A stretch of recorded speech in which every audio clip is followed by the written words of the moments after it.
야3당이 드루킹 댓글 사태에 대한 특검 법안을 공동 발의하고 특검이 수용되면 국회에 복귀하겠다고 밝혔습니다. 하지만 여당이 강력히 반대하고 있어 특검 도입은 현실적으로 쉽지 않아 보입니다. 어제 있었던 국회의장과 여야 원내대표 회동은 소득이 없이 끝나면서 6월 헌법 개정은 사실상 무산됐는데요.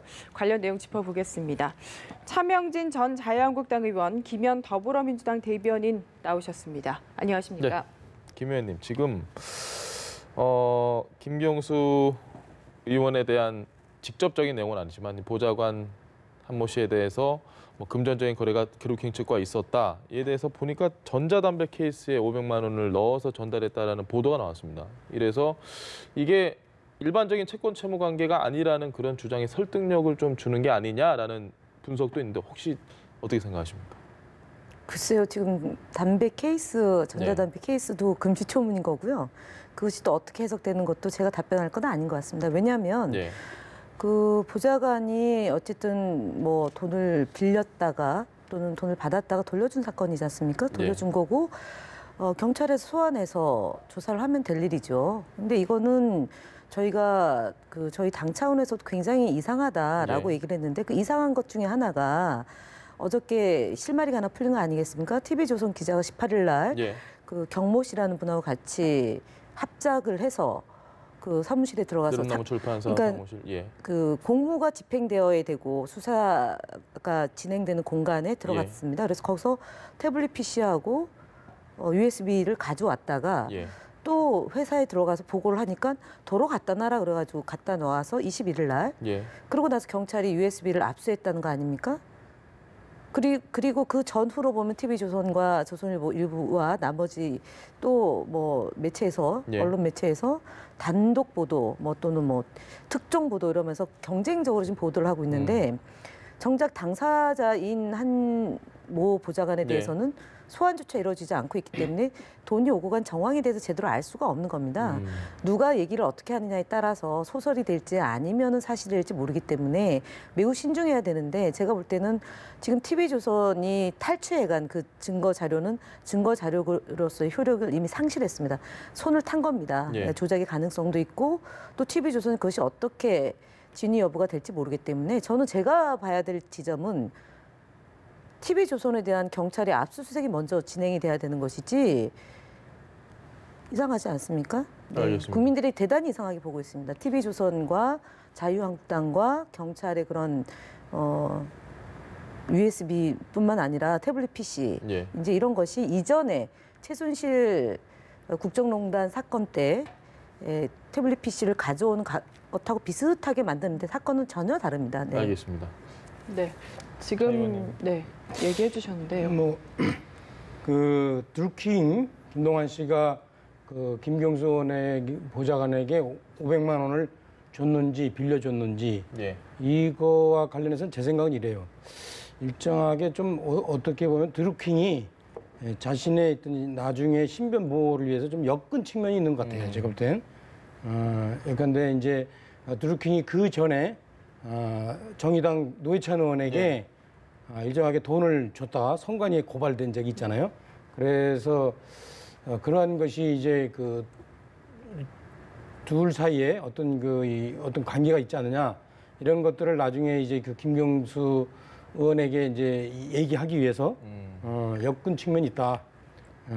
다만 이제 여기서 제가 좀 의심스러운 거는 그렇게 돈 500만 원을 주고 받을 정도의 긴밀한 관계였지 않나 이런 부분에 대해서 좀 파헤쳐야 됩니다. 그러니까 김경수 의원은 드루킹 씨가 자원봉사자고 그리고 그 사람에게 자기가 여러 가지 업무와 관련해서 연관이 없다라고 했음에도 불구하고 이 보좌관이 드루킹과 이렇게 깊은 관계가 있다면 김경수 의원은 어떤 관계인가라는 이제 의혹을 갖게 하는 점 하나고 또 더 중요한 것은 그 드루킹이 상당히 대선 전부터 시작해서 오랜 기간 댓글 작업을 하면서 1년에 11억을 썼다고 그러잖아요.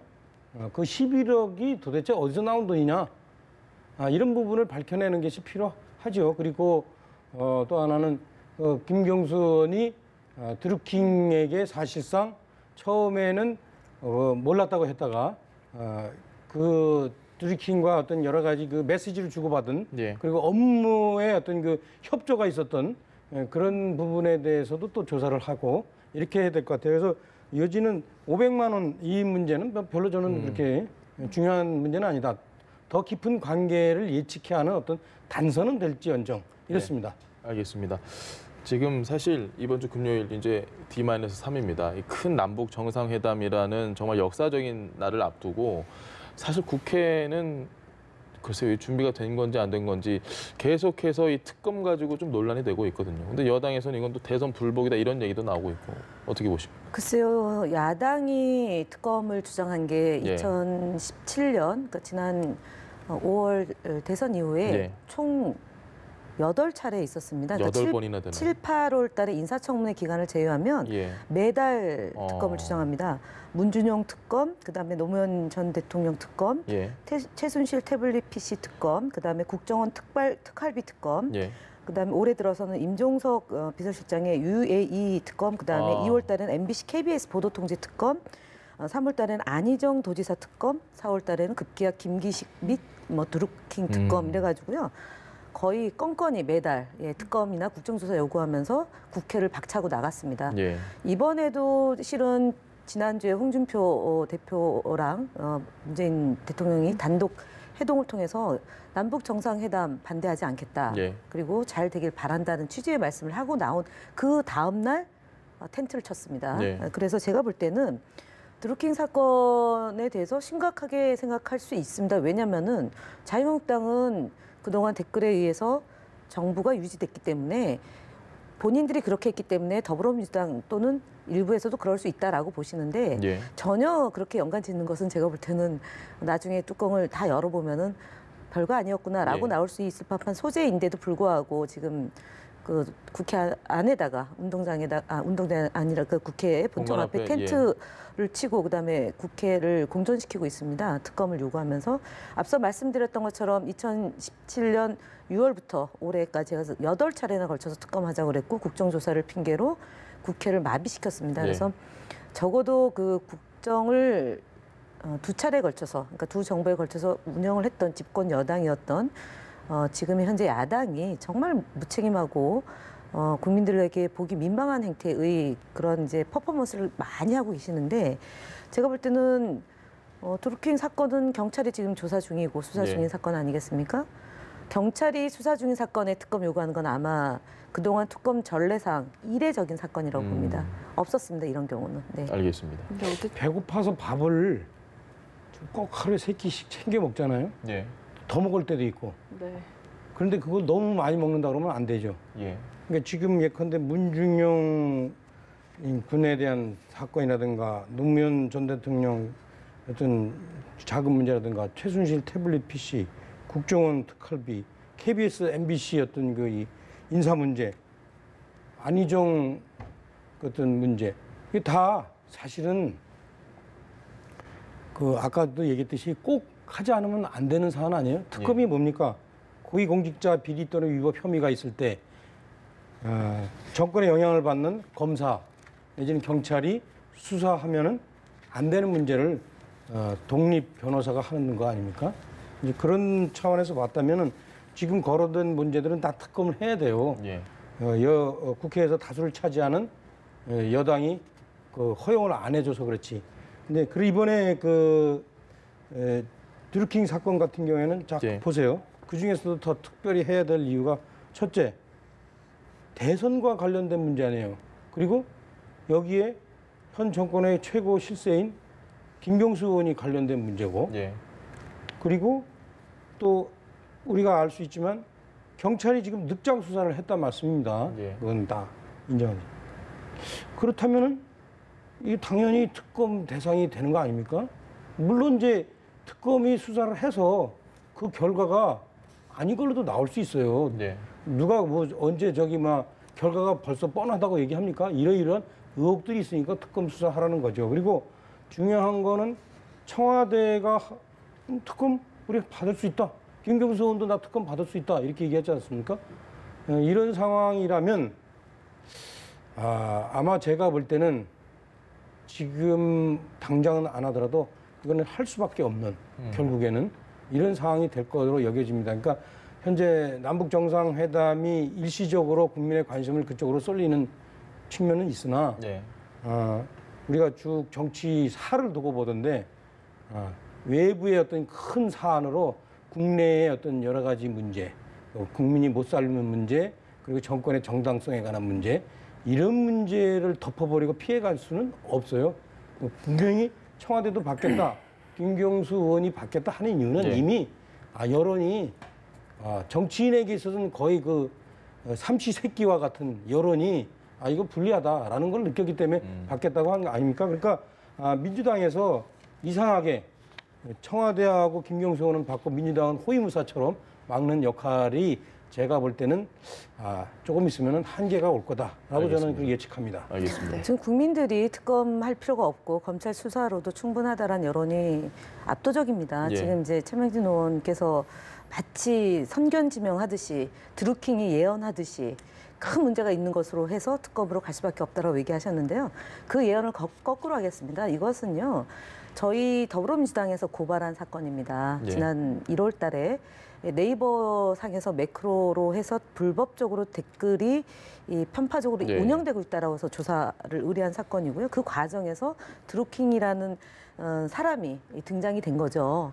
그렇기 때문에 이것이 그 당시의 시점에서 나타나는 현상들을 봐야죠. 네. 지금 현재 시점에서 과거로 가는 것으로 짜맞추게 하면 곤란하다라는 점을 말씀을 드리고요. 네. 김경수 후보가 특검이라도 하겠다라는 얘기는 뭐냐면 오죽하면 여북하냐라는 겁니다. 떳떳하고 당당한데 계속 언론은 그 특정한 내용을 마치 대단한 것인 양 예. 부풀리고요. 그다음에 경찰은 또 일부에서는 또 흘리고요.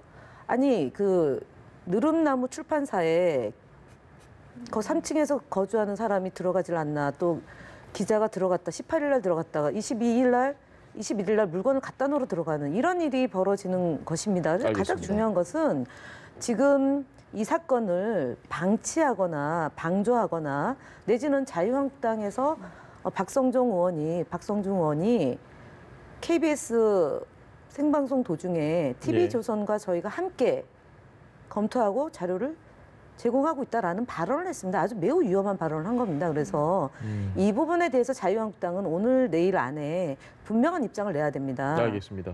주제를 좀 넘겨보시죠, 자 의원님. 있잖아요. 예. 네. 그 경찰이 어떤 특정한 범죄의 현장을 수사할 때 제일 먼저 하는 게 뭐예요? 라인 쳐야죠. 그렇죠. 예. 폴리스 라인부터 쳐야 돼요. 이번에 폴리스 라인을 안 쳤어요.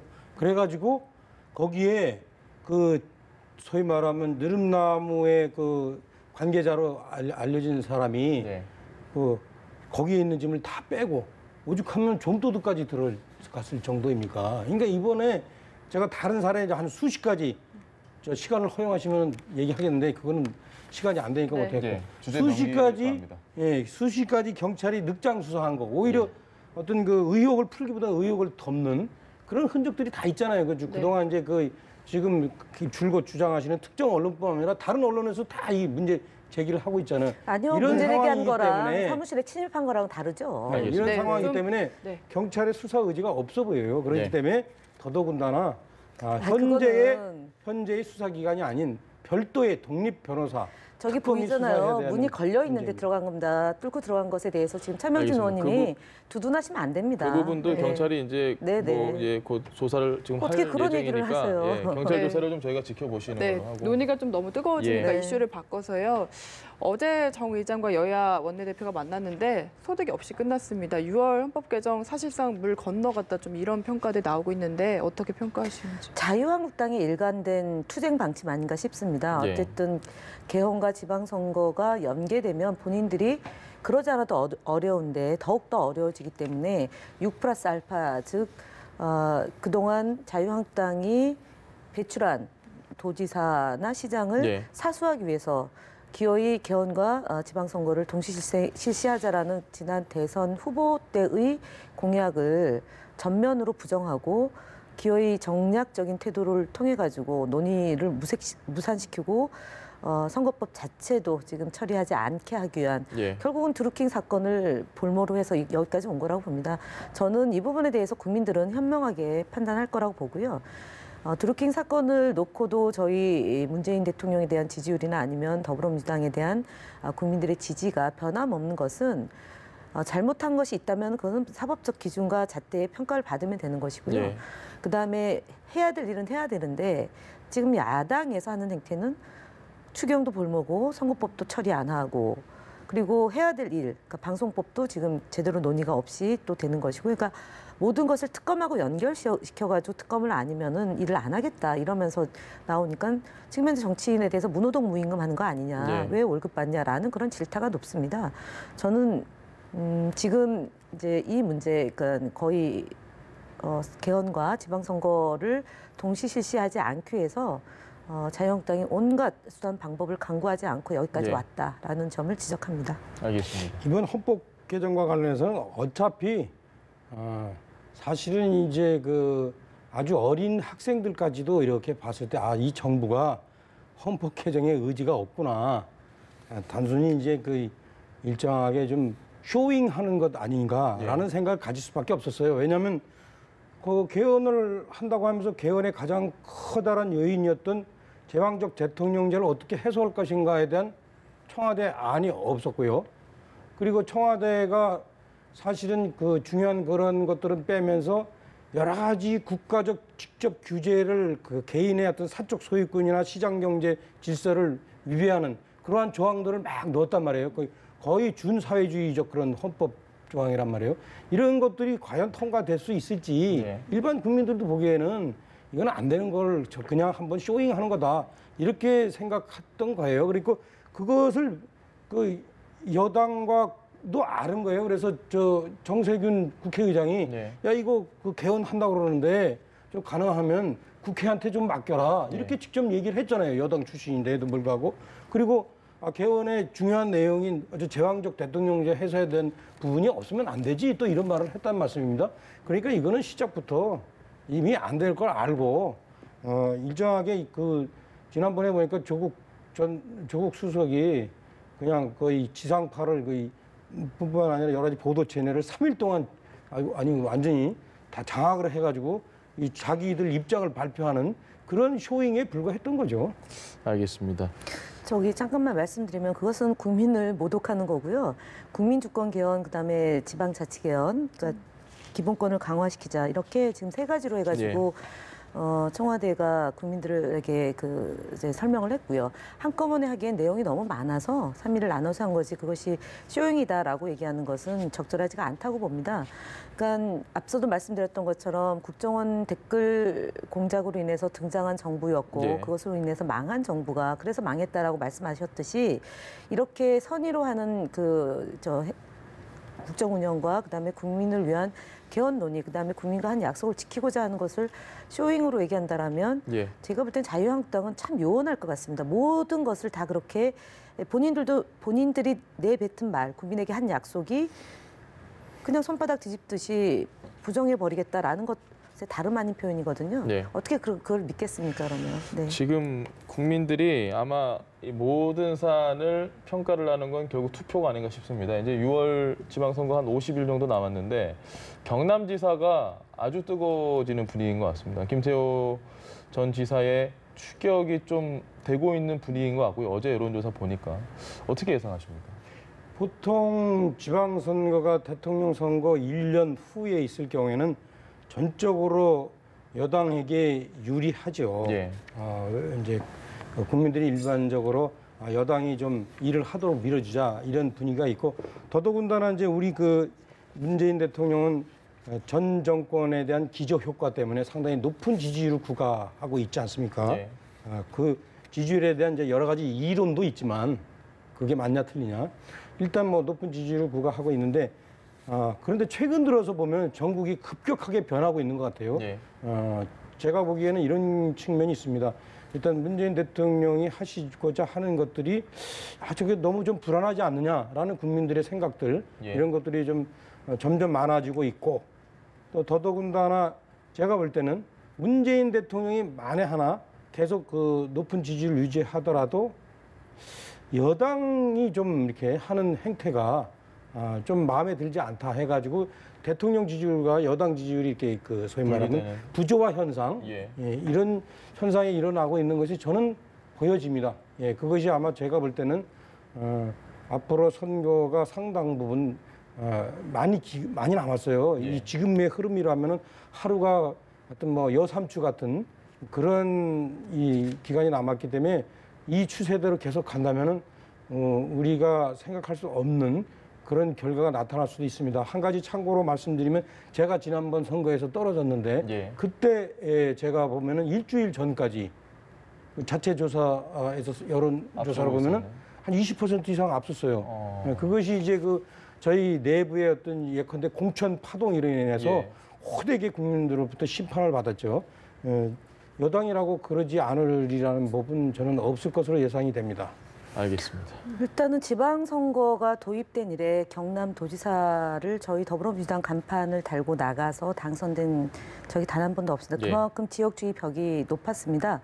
이 지역주의 벽이 1991년도 김영삼 대통령이 3당 야합 이래로 영남에서의 저희가 소위 민주개혁 진영의 이런 그 움직임이 참 어려웠던 것은 맞습니다. 그리고 돌아가신 노무현 대통령께서도 그런 지역주의 벽을 허물자, 그리고 자치 영역을 확대시키기 위해서 끊임없이 도전했고 부산시장에 도전했으나 여론에서는 이겼으나 결과에서는 졌습니다. 그렇기 때문에 경남지사 선거나 부산 선거나 울산 선거 이 세 군데 부울경 선거가 그렇게 녹록한 선거는 아닙니다. 다만 워낙에 이명박 박근혜 정부 때의 잘못된 국정 운영으로 인해서 많은 그 이제 자유한국당을 지지했던 분들조차도 문재인 대통령에 대한 기대치가 높은 상황에서 치러지는 지방선거입니다. 그래서 지금 문재인 대통령이 국정 운영을 잘 해야 되고 자치분권을 이렇게 해서 좀 지역 간의 균형 발전을 이루어야 되는 것이 아니냐라는 지역의 여론이 높기 때문에 그것을 잘할 김경수 후보에 대한 지지도가 여전히 높게 나타나고 있습니다. 그래서